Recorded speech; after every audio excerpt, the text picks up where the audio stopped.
உங்கள் தந்திவன் தொலைக்காட்சியில் தெனாலிராமன் தினமும் மாலை 6 மணிக்கு காண தவறாதீர்கள்.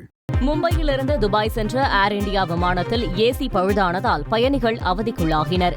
மும்பையிலிருந்து ஞாயிற்றுக்கிழமை காலை 8:30 மணிக்கு புறப்பட வேண்டிய விமானம் தொழில்நுட்ப கோளாறு காரணமாக தாமதமானது.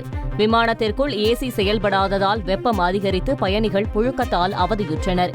இதனைத் தொடர்ந்து கேபின் மற்றும் கதவுகளை தட்டி ஏர்லாக் செய்யப்பட்ட கதவை திறக்குமாறும் தங்களை கீழே இறக்குமாறும் கூச்சலிட்டனர்.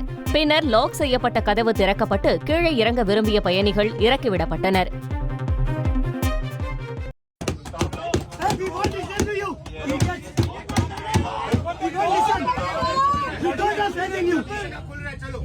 We don't trust you. Please open the door. We don't want to put our life at stake. Please leave us. The door can be opened. Don't want to go. Aerobridge has to be connected. Please understand. உங்கள் தந்திவன் தொலைக்காட்சியில் தெனாலிராமன் தினமும் மாலை 6 மணிக்கு காண தவறாதீர்கள்.